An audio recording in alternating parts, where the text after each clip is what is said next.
Hello and welcome to the Awakened Intimacy Podcast. I'm Aaron. And I'm Graham. And we are so delighted to welcome you onto this podcast. And we want to really honor that your time, presence, and attention is so valuable. And to honor that, we want to deliver as much value as we can in this podcast. So stick around because we're going to be diving into everything we uncovered and taught in our Connected workshop yesterday. We ran an in-person workshop for couples called Connected, and we're going to be diving into some of the key points and all the gold that came up. Yeah, which included a trigger from us. It did include a real life trigger. It was classic because we were teaching a process to move through the cycle of harmony, disharmony, and repair. And then as we were teaching it, I said something and I saw Aaron react. And so it was perfect. We went in there and we'll share that a little later on in the podcast. Yeah. And this is episode number 2. It is. Do you want to name that? It's exciting. It's exciting. So because the workshop is called Connected, we wanted to dive into why a lot of couples experience disconnection, because there's a lot of couples that come to us knowing that they do have a foundation of love, but there's just something not quite clicking. They're not in sync. There's something missing. So we've got quite a bit to say around this. It's really common that couples fall into a space of disconnection. Yeah, and the couples that came to us had been together on average 7 to 10 years. The longest was 20 years. And it was very obvious when everyone walked in the room, A, that some people were a bit nervous, and B, that people loved one another. People were showing up because they care about their partnership. And that was really beautiful to see, that there can be this hesitancy, I think, of people coming to a workshop like this in terms of, if we come, does that mean that we're broken and all that sort of thing? And it really isn't. It's a bit like deciding, you know what, I'm going to the gym, maybe I'll try a group fitness class. Maybe it would be good to actually be led through some practices rather than me trying to work it out. And I continue to use the gym metaphor because it's great. And, about half of the couples had tried counselling of some sort. Half of them hadn't. Half of them, it was their first experience, certainly their first experience in a group couples workshop. And to be fair, it was our first experience in the couples workshop in terms of us. It's the first group workshop that we've facilitated. We've run retreats and obviously online sessions.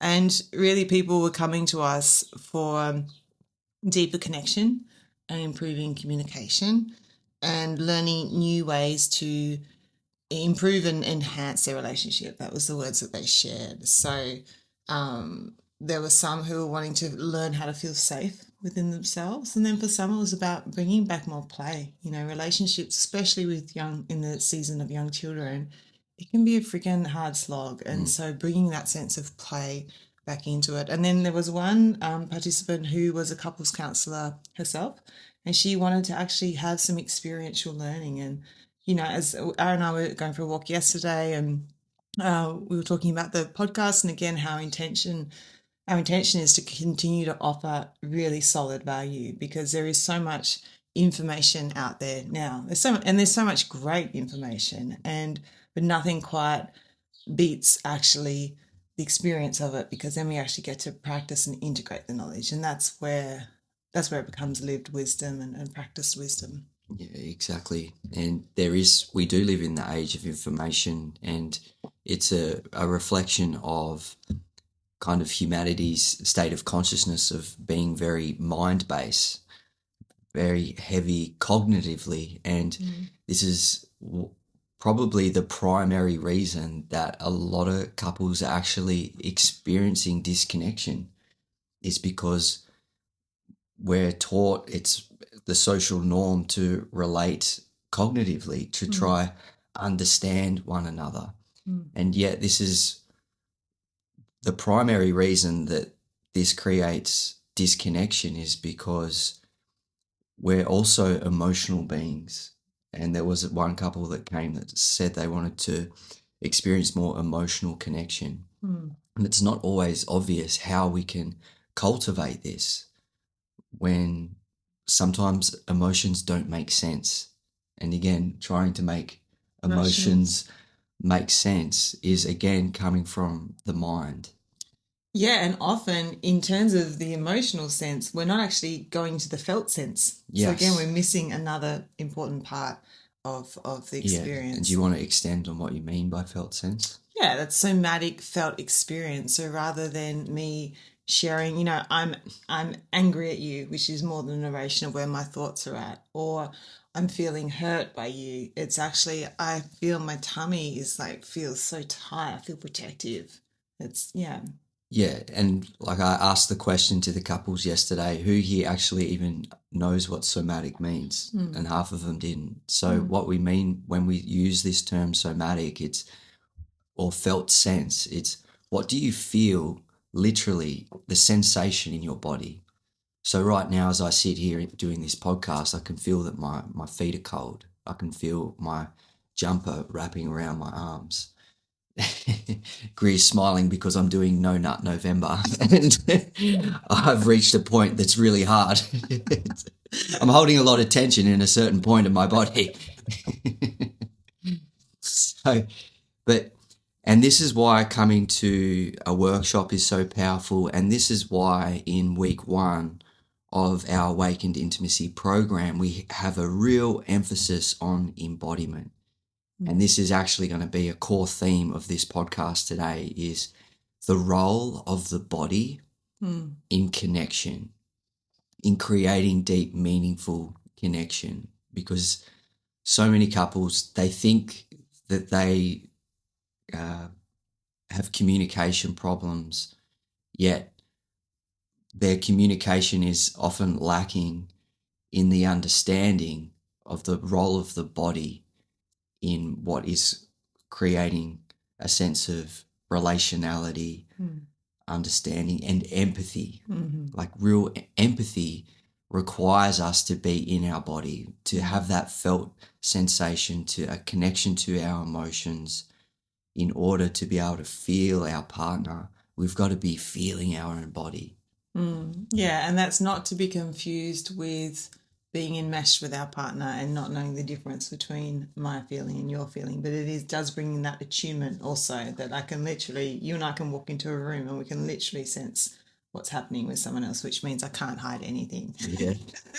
But I think the opening practice that we did at the start of the workshop was a really powerful testament to this difference between connecting with the mind, connecting with our emotional body, and then connecting with the felt sensation. So you happy if I share what we did upon starting?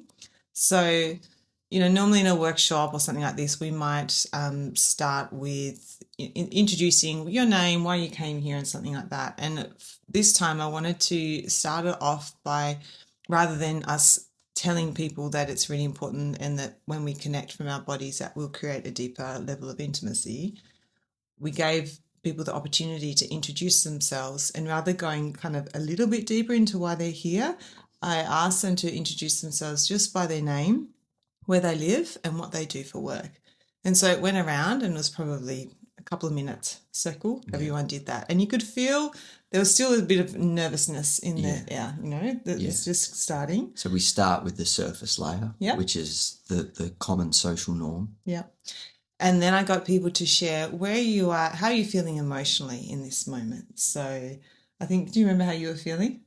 Oh, it was a mix of excitement and nerves. Yeah, that's right. And there was like straight away someone said, I'm feeling burnt out. Someone was, I'm feeling really anxious. And then I'm feeling really overwhelmed. And it was so powerful. I got teary within like the second or third person sharing. And I could feel the group, the coherence within the group and the safety, like the whole vibe of that beautiful space that we were in just softened.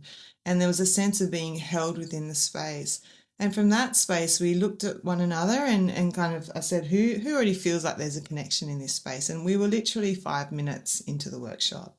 And then for the third layer, which was about helping people come into themselves, we got people to introduce themselves with their name once again, and then the actual sensation of what was happening in their body. And what I really loved about that is that there were a few obvious chakra things going on in terms of people's heart or their belly, being a little bit activated, but there were a few people who had cold feet, and I was one of them. You always have cold feet, and so it brought this different way of connecting, because the cold feet people were like, yeah, I've got cold feet too, and it was just a really lovely way to start the workshop. And it's something that we do together, especially on those days that we've been busy and we haven't really had time to connect in the way that we like to and normally do.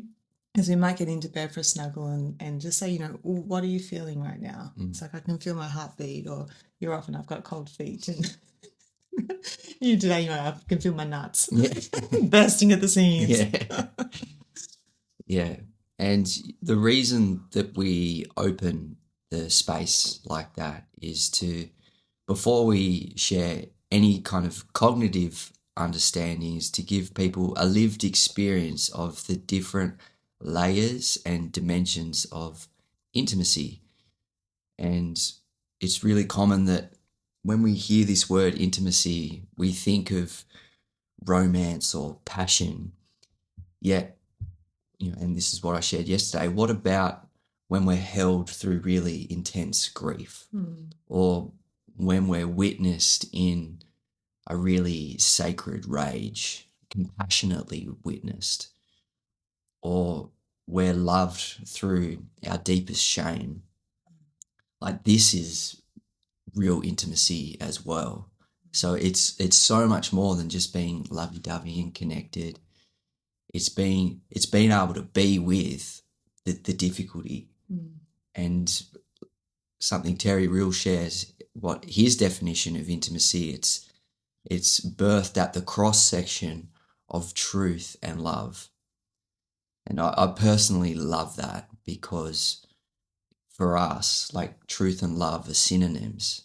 They're the two sides of the same coin. It's like truth being kind of the masculine polarity, love being the feminine polarity, and intimacy is what's birthed at the cross section.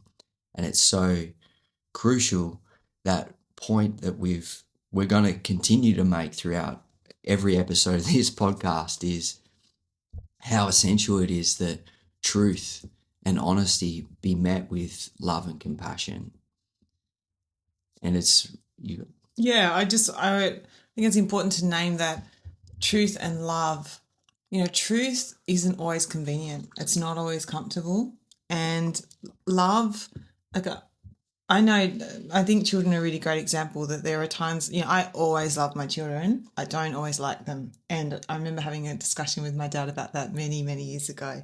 And so we can be intimate with something that's really hard, as you were saying. And I still, when you were sharing that example, the teaching around being held in something really difficult, for me, what that brought to my heart is the moment year and a half ago when you had that wave of compassion come over me when I was in a spiral of grief, and we were lying together, and your arm just came over and just held me, and I swear to God, Mother, Father, God, Goddess, that this giant magpie wing, it was the energy of family and protection and being held, and it still moves me, that moment. It was so profound, and it was not a unicorns and rainbow moment, but it was deeply intimate. And it still stands out as one of our most intimate moments, I think. Yeah, absolutely. And I drew all three of those examples from our own lived experience of those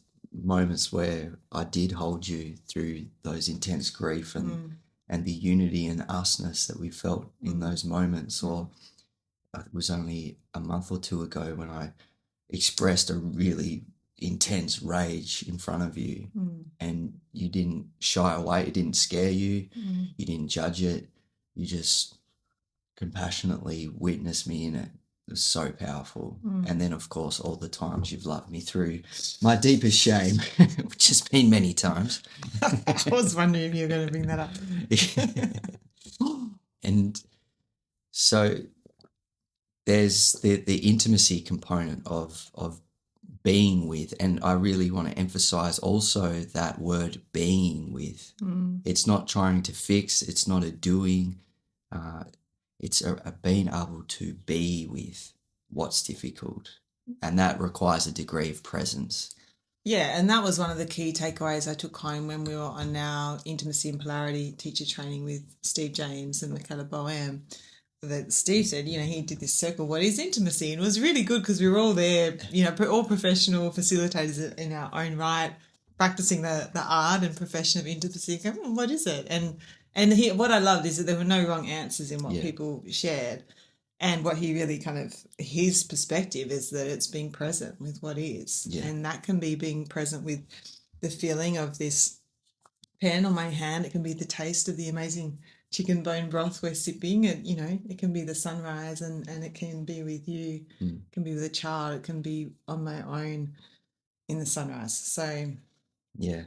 And it's so common that there's so much that we don't want to be with. We want to disassociate from or get away from or try to numb, right? That's one of the barriers to intimacy is just trying to get away from what's uncomfortable. And currently our society does a really good job at providing lots of resources to get away from what's uncomfortable. So then it comes into the conversation around so how can it be, right, that we could be lying next to someone and we're in physically close proximity yet feel a million miles away? It's a really common dynamic that a lot of couples may find themselves in, either in their current relationship or they've experienced it previously. So if it's more than just physical proximity, then what is it? And when I was asking myself this question, I was drawing from some of the common complaints that couples share with us or someone within a relationship will share. And it's the feeling of not being seen, or maybe they're not feeling heard, or maybe they're not feeling their partner. So there's a lack there of being seen. So we think with the eyes, so that's presence. So there's a lack of presence there in being seen. They're not feeling heard, so that's connected to the brain and the mind. So they're not feeling understood, so there's a communication breakdown there. Or they're not feeling their partner. There's a lack of empathy, so there's a disconnect from the body and the emotions, which is super common, particularly for men, because the reality is we're still living in the echoes of patriarchy, where men aren't taught how to feel the full range of emotions. We're conditioned to be logical, rational, compartmentalize things. And so really feeling our partner and being attuned to them is a skill that's really uncommon for a lot of us, but particularly men. So again, that brings back why our embodiment and a connection to our body is so important.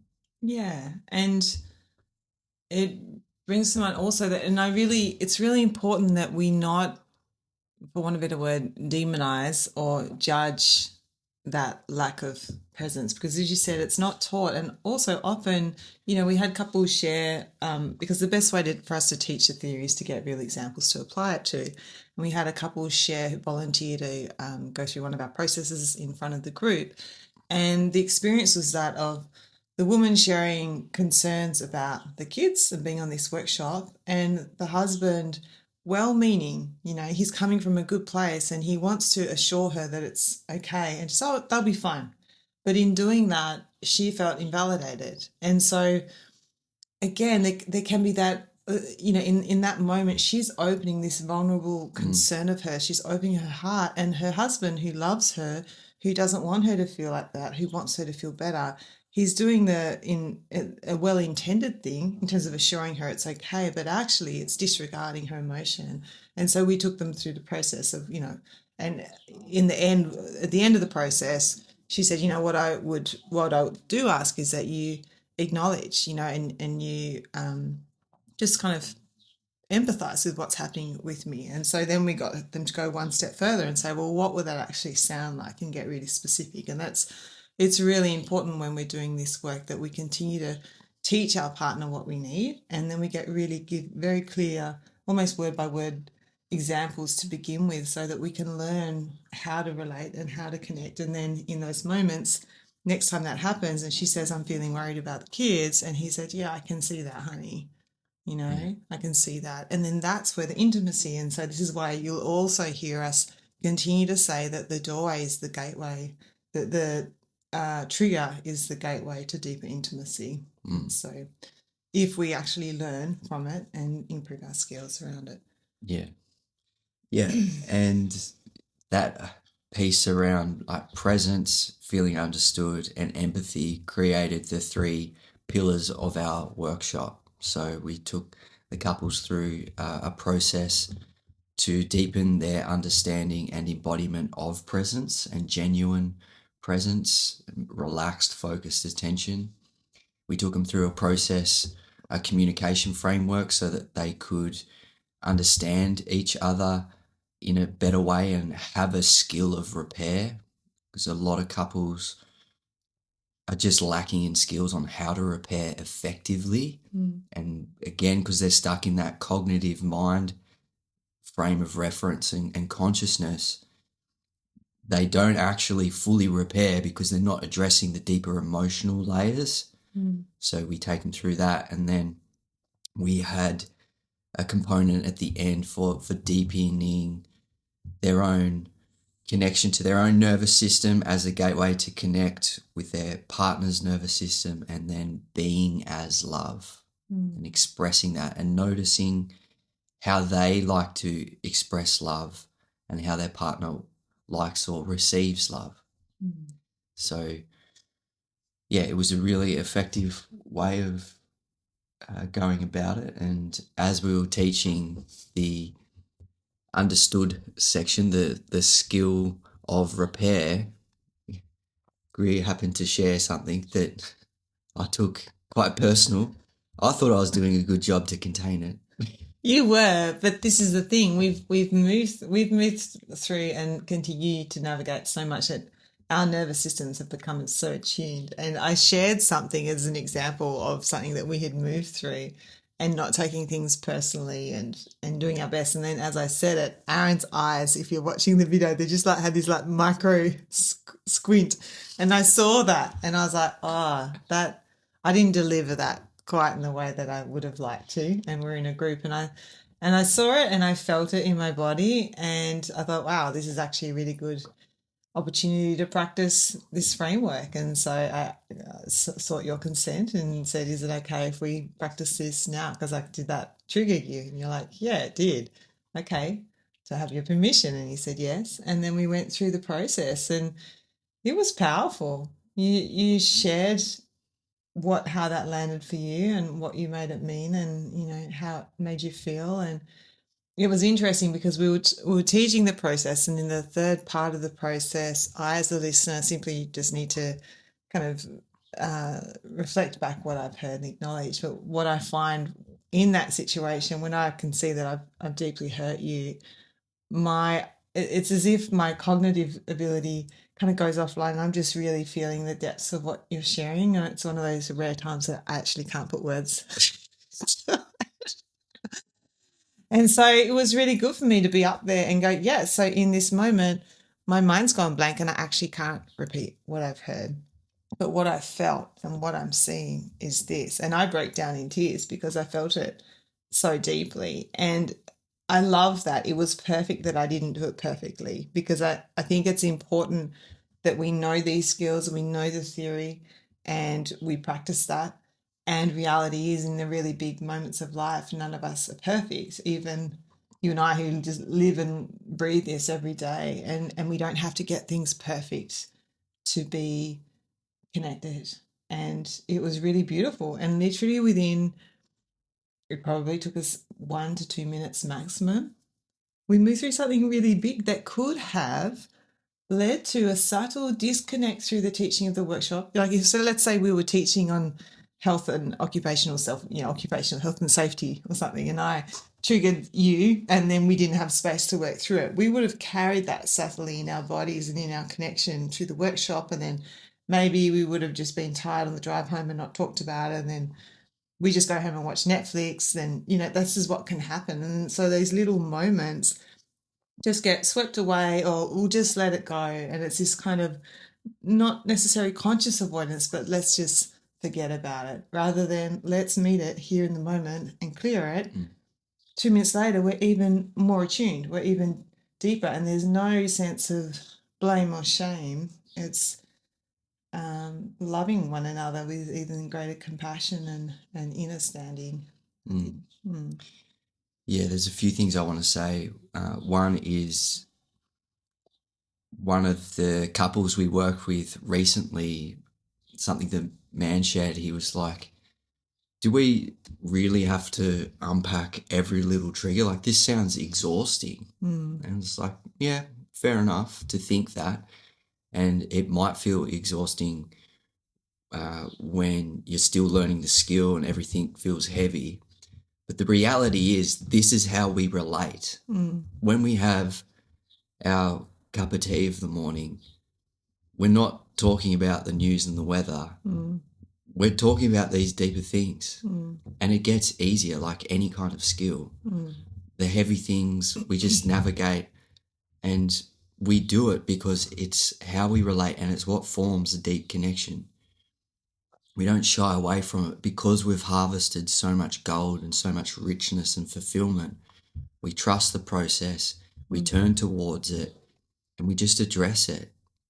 And so that's something I wanted to mention for anyone listening going, oh my God, do I really have to unpack every little trigger every time?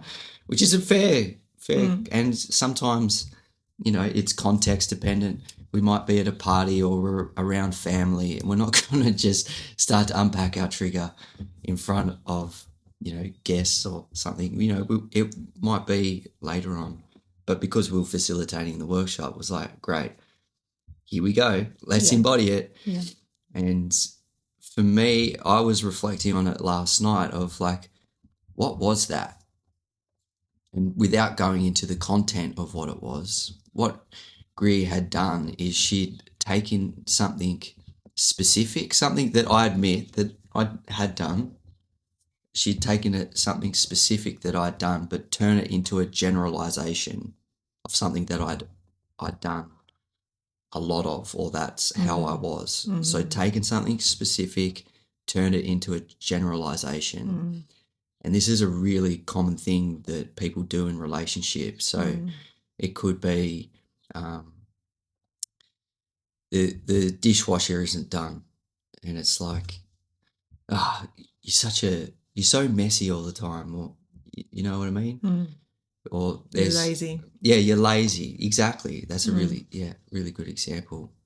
And it just totally negates all the times that, I did clean or did show up. And it was really hard for me to hear this generalization because it had totally negated all the times that I did show up. Yeah. And it was hurtful, and I had to really practice sticking to the framework that we were teaching, because because we were in front of a group, I did want to like justify and give all this context so that I wouldn't be misunderstood, right? So, but I really contained that part of me that was righteous, wanted to be seen in a certain light, and just stuck to the framework.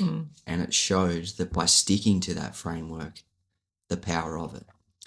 Absolutely. It's exactly what I was going to say, that the fact that because it didn't paint you in a particularly good light. No, thanks, babe. Thanks for throwing me under the bus. We are talking about conscious relationship. Time that like for 10 years you did that, and it's not true at all. But again, it's a really good example, because that's not what I was meaning, but that's how it was received, and I can totally get why it was received like that. And I can totally get why you would not want to be seen in that light by the people there. And yet what's powerful is that as they witnessed that 2-minute process, it was very clear from my response that, you weren't like that all the time, And so, again, that's the beauty of this process, is that we don't have to explain everything like we can. And that was one of the questions too. It's like, what happens if we've got a list of 30 things that we need to move through? Do we just go through them all at once? And how important it is to understand where it's come from and that sort of thing. And again, like and Terry speaks to this actually, Terry will, that the point of it's like any inner child healing. It's easy to get caught up in the amazingness and sometimes beauty of inner child healing because it's so powerful. But again, we only need to go there if we need to go there. Sometimes when we clear what's happening and we actually do a precision surgery, we just actually go to it and clear it, not in a quantum healing type sense, but actually getting to the root cause. Okay, like in that moment, what I noticed, if I just, without going into the story of it, was this sense of underappreciation and not actually you being seen with how you did show up in that moment. And rather than you having to go, but this and this and this and this, and me going, but this and this and this and this, is like we both came to this recognition that, yeah, you really did show up and we were both doing our best. And that's what we could do. And neither of us were perfect at it. And we're not perfect at it. And again, there's so much intimacy that is born when we're seen and held in our wholeness, our light and our dark, our gifts and our strengths. And it's an amazing gift to be held in that. There was one other thing. Do you mind if I say it? It was just going back to the question that our previous client had said about, do we need to keep unpacking this? Is this like forever going? And again, I come back to the gym metaphor. It's like when you get fit. People who are fit go to the gym every day. That's why they're fit. But I know when I was starting to get back to the gym, I was like, okay, I'm going to make myself go 3 times a week. And it's that making myself. I got to do it. I got to tune on to my motivation, remember my why. Whereas now I go most days, I don't smash myself. I just go, I move, I lift a bit, and that's done. And I do it because it feels awesome. And it's like us. We do what we do because of how much it gives back. Yeah. Yeah, and around the question of what someone shared of like how important is it to understand like the history of why we acted the way we do or why we got triggered. To that I said it can be helpful sometimes and it can deepen the understanding of one another, yet it's not essential. It's not essential. Like you can just stick to the repair framework and being met and being understood, being felt sometimes is enough to clear the whole list. Yeah. And by just addressing maybe the top 1, 2, or 3, you'll find that whole list is kind of like, this is what I was just looking for. I was just wanting to really be heard. And then suddenly, because you've got to the root cause, all those other surface niggles and issues don't matter so much. Absolutely. If at all. Yeah. Yeah. Yeah. And I think I just need to confirm the client session time. Sorry. And well, I needed to. It's okay. And I think a common thing that comes up for us is sometimes I can come across as if I'm not appreciating you and you can feel unappreciated by me. And that's an example of a little list of things that I can notice I can start to get a little bit nitpicky. If I'm feeling like, oh, you're not really doing that, you're not really doing that. And I feel it within me, this nitpicky energy. And I notice more and more little things. And then what I notice is that if I bring something to you and then I see again like the innocence and I recognize how much you're giving and you speak to that, it helps me let go of all these little trivial things because really I feel the essence of how much you give and I recognize it's always about something about me and it's normally about my overgiving and doing things I don't want to do. And I'm jealous at times of your capacity to just go, no, I'm not going to do that. And it's great because I've learned to do that too. I'm getting better and better at that. So thank you for being my teacher. Great. So if you're listening, we want to invite some reflection, is your disconnect that you're experiencing in your relationship coming because there's a lack of felt understanding or felt empathy? Is it that you're wanting to be understood and that you get caught up in a game of righteousness and one perspective being more valid than the other, or you're sure that you're right and your partner sees it wrong? This is super common and a really big issue, because when we speak about coming into repair and understanding, it's not about agreement. We don't have to agree with how our partner sees it. We've just simply got to appreciate and validate that from their perspective, that's how they're seeing things, and that's from the way they're seeing it, that's how they're feeling about it. And not trying to make it wrong, not trying to minimize it. Big one, minimizing, wow, great way to invalidate your partner. And not trying to compartmentalize it and put it in a box, put a label on it, but just simply being with and going, yeah, I can understand, I can appreciate why you feel like that. Yeah. Or that seems really difficult. Yeah. That would be really difficult. Yeah. And there have been times where we haven't been able to understand. And so that's for us, we've said that there must be a piece that I'm not seeing here that I don't get. Can you share with me a bit more context? Because there's obviously something that I can't see. And that's a very different way of approaching that than what the fuck?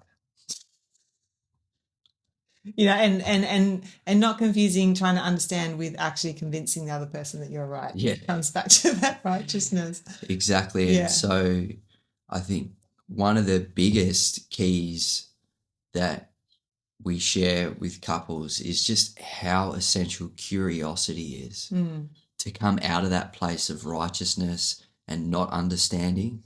It's just getting so curious. How do you see this?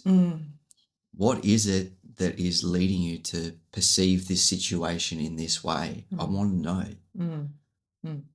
That curiosity piece is one of the easiest ways you can create a lot of intimacy really fast. Yeah, because in the curiosity, we're inherently acknowledging that there is another perspective, that our perspective isn't the be all and only. And even if after hearing someone else's perspective, even if I still feel the way, again, we don't have to agree, but we can come into understanding and compassion for the other. And that lessens the charge. It opens the curiosity. And then from that place, it's much easier to step in. And most often, it almost, the need to be right and to have this like fundamental truth or standalone truth dissipates. There's not a need to be right. It's like, okay, well, what's actually relevant here and what's the common ground, rather than trying to compromise or convince one another. So if you're resonating with what you've heard, if what you've heard has been helpful for you and you're curious to go deeper, we invite you to keep tuning into this podcast. We're really committed that every episode bring exceptional value and be deeply helpful. And if you're in Hobart or Tasmania, we'd love you to join us for a workshop. We've got more coming up in the new year, so you can check out our website, our socials for dates. And if you're not in Tassie or you can't travel to Tassie, then you're very welcome to check out our Awakened Intimacy program, which is our 8-week flagship program. We work 2-on-2 with a couple and we take you through some really fundamental tools of embodiment, intimacy, communication, sexual polarity and chemistry, and bringing in like the bigger macro picture and the yoga of relationship and what's on offer if we choose to really commit to exceptional intimacy. So thank you once again for joining us. We hope you'll join us again. And as always, dare to go deeper. Adios.